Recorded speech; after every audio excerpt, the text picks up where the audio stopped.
আবি হুরায়রা রাদিয়াল্লাহু আনহু, আবু হুরায়রা রাদিয়াল্লাহু তাআলা আনহু থেকে বর্ণিত, তিনি বলেন ক্বালা রাসূলুল্লাহ সাল্লাল্লাহু আলাইহি ওয়াসাল্লাম, রাসূলুল্লাহ সাল্লাল্লাহু আলাইহি ওয়াসাল্লাম বলেছেন, মালউনুন মান আতা ইমরাআতান ফি দুবুরিহা, ওই ব্যক্তি অভিশপ্ত, ওই ব্যক্তির ওপর আল্লাহর লানত রয়েছে, আল্লাহ রাসূল সাল্লাল্লাহু আলাইহি ওয়াসাল্লামের লানত অভিসম্পাত রয়েছে। কে সেই ব্যক্তি? মান আতা ইমরাতান, যেই ব্যক্তি স্ত্রীর কাছে আগমন করে, ফি দুবুরিহা, তার পায়ুপথে, পায়ুপথে যদি তার যৌন ক্ষুধা নিবৃত করে, যৌন ক্ষুধা দূর করে, আল্লাহ পাক যেই পথ দিয়েছেন সেই পথকে উপেক্ষা করে, তাহলে সেই স্বামী, সেই পুরুষ হচ্ছে মালাউন। কি মালউন? আরবি, শুদ্ধ আরবি, কিন্তু আমাদের দেশি ভাষায় কি বলে এটাকে? মালাউন। আমাদের দেশে শুধু মালাউন কাকে বলে? কাফেরকে বলে। আরে এটা মালাউন, হ্যাঁ, কাফের মালাউন না। যেই ব্যক্তি এই হারাম কাজ করে সে আল্লাহর কাছে মালাউন। সে ভালো করে শুনে রাখেন, সে মালাউন মানে আল্লাহর লানত রয়েছে। লানত কাকে বলা হয়? লানতের অর্থ কি? রহমত, আল্লাহর রহমত থেকে, দয়া থেকে বঞ্চিত ঘোষণা করা। আল্লাহ পাক তাঁর রহমত থেকে বঞ্চিত ঘোষণা করেছেন ওই ব্যক্তিকে যেই ব্যক্তি স্ত্রীর পায়ুপথ ব্যবহার করে। জি, আল্লাহ পাক যেন প্রত্যেক মুসলিমের হেফাজত করে, প্রত্যেক মুসলিমকে গুনহার কথা কাজ থেকে বেঁচে থাকা তৌফিক দান করে। হাদিস আবু দাউদের, নাসাইতে রয়েছে, আর এই হাদিসের বাক্যগুলি নাসাইর, এবং এই হাদিসের বর্ণনাকারীরা সবাই নির্ভরযোগ্য।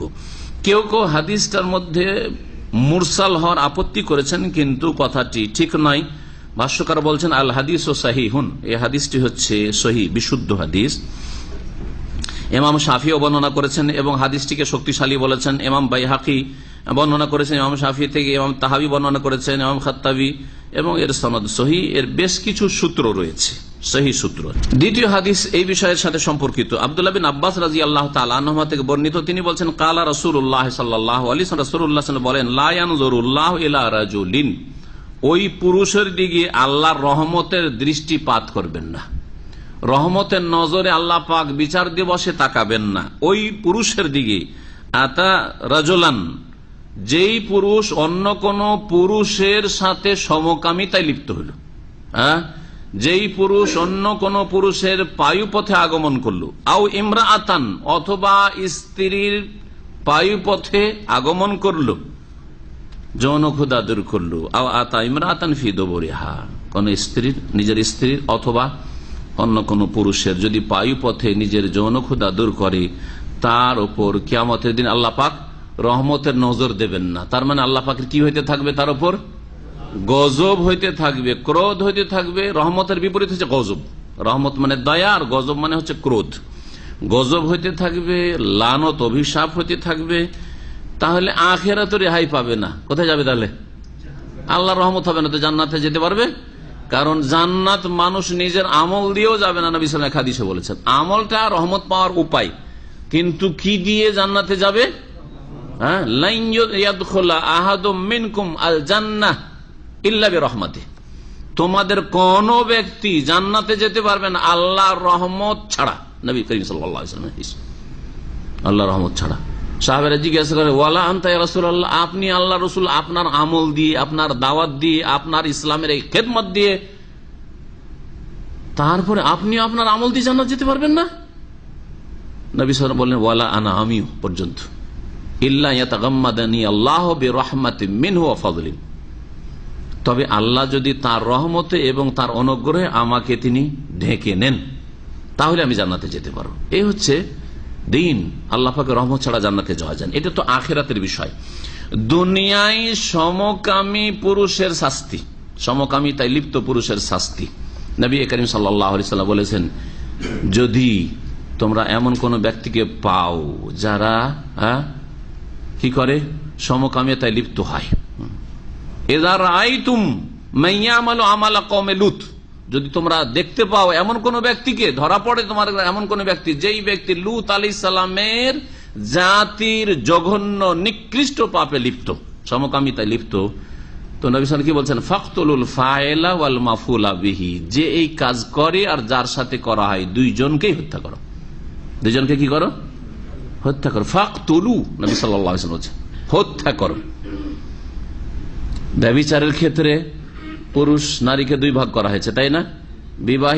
বিবাহিতা হলে হত্যা করতে হবে, সংসার করতে, পাথর মেরে হত্যা করতে হবে। কিন্তু অবিবাহিত বা অবিবাহিতা যদি হয় তাহলে ফাজলিদুহুম, ফাজলিদুকুল্লাহ ওয়াহিদিন মিনহুম মিআতা জাল্লা, 100টি বেত্রাঘাত করতে হবে, সূরা নূরে আল্লাহ বলেছেন। কিন্তু সমকামিতার ক্ষেত্রে বিবাহিত না অবিবাহিত কোনো পার্থক্য করা হয়নি। বুঝা গেছে না? কোনো পার্থক্য করা হয়নি। তাহলে কত বড় অপরাধ! জিনা ব্যভিচারের চাইতে বড় অপরাধ হচ্ছে সমকামিতা। ভালো করে মনে রাখবেন। জি, এটা করবে কে? তাহলে সরকার, শাসক করবে। এটা পাবলিকের কাজ না, হাজি গাজির কাজ না, মুফতি সাহেবের কাজ না, এটা আলেমের কাজ না, হুজুরের কাজ না। এটা কার কাজ? ইমামে আজম মানে দেশের যে শাসক, দেশের শাসক, রাষ্ট্রপতির কাজ, প্রধানমন্ত্রীর কাজ, যাকে আল্লাহ পাক নেতৃত্ব দিয়েছেন, অথবা যে দেশে রাজা রয়েছে, রাজা বাদশার কাজ, তার কাজ, মুসলিম শাসকের কাজ, এক কথায়। তাদের উপরে এই বিধানের বাস্তবায়ন করা ফরজ। সমকামিতায় কেউ লিপ্ত হলে দুইজনকে হত্যা করতে হবে। কারণ দুইজনের একজন থেকে যায়, তাহলে কি হবে? একমাত্র একটি ক্ষেত্রে যদি কারো উপর জবরদস্তি করা হয়, সেটা আলাদা কথা, ব্যতিক্রম। যার উপর জবরদস্তি করা হয়েছে সুতরাং সে নির্দোষী। কিন্তু জবরদস্তি নয়, দুইজনের সম্মতিতে যদি সমকামিতা হয়, তাহলে দুইজনকে কেন হত্যা করতে হবে? রেখে দিলে এই রোগটি হচ্ছে কেমন ভাইরাসের মতো সংক্রামক রোগ। এরাকে দেখলেই কথা মনে পড়ে যাবে। আর যাদের ইমান দুর্বল, চরিত্র দুর্বল, তারা এই কাজে লেগে যাবে। কারণ বিবাহ করলে দায়িত্ব নিতে হবে, বিবাহ করলে আবার ছেলে মেয়ে হয়ে যাবে, তারপর স্ত্রী আবার বেঁধে দিবে, হাত পা বেঁধে দিবে, তুমি বাইরে যেতে পারবে না, এখানে যেতে পারবে না, সেখানে যেতে পারবে না, খোঁজ খবর নেবে। আর এতেই কাজ চলছে না। তারপরে এই নোংরা কাজটি মানুষের প্রকৃতি বিরোধী। কোন পশু তো এই কাজ করে না। দেখেছেন কোন পশুকে যে পুরুষ পশুর উপর নর উপরে চড়ে গেল? কখনো দেখতে পাবেন না। পশু এই কাজ করে না, যেই কাজটি এই আদম সন্তানের নিকৃষ্টরা করে। যার ফলে আর আল্লাহ রাব্বুল আলামিনের এত গজব রয়েছে এই পাপের ওপর যে লূত আলাইহিস সালামের দেশকে আল্লাহ পাক পাথর বর্ষে শুধু ছেড়ে দেননি, যে পাথর বর্ষাই দিলাম তো ধ্বংস তো হয়েই গেল, তো থাক। জমিনকে রাখেনি আল্লাহ পাক। কি করেছিলেন? জিবরাইল আলাইহিস সালামকে দিয়ে আল্লাহ পাক উল্টে দিয়েছিলেন, যে এই নাপাক জমিনকে রাখাই যাবে না, একবারে পাতালে নামিয়ে উল্টে পাল্টে রেখে দিলেন। ফাজআলনা আলিয়াহা সাফিলা, আল্লাহ বলছেন যে ওপর ভাগকে একবার নিচের দিকে করে দিলাম, উল্টে রেখে দিল আল্লাহ পাক ফেরেশতাকে দিয়ে। আর তাদের ওপর পাথরও বর্ষণ করেছেন। আর তারপরেও যে উল্টে দিয়ে জমিন থাকবে, তারপর কেউ ওই জায়গায় বসবাস করা শুরু করবে, তাও আল্লাহ রাখেননি, ওটাকে সাগর বানিয়ে দিয়েছেন। ওই সাগরের নাম জানেন? কোন সাগর? মৃত সাগর, আল বাহরুল মাইয়িত। আরবিতে বলা, ওটা কি বলা হয়? আল বাহরুল মাইয়িত, মৃত সাগর, ডেড সি। এই ছিল হাদিস। দ্বিতীয় হাদিসটি তিরমিজিতে আছে, নাসাইতে আছে, ইবনে হিব্বানে আছে।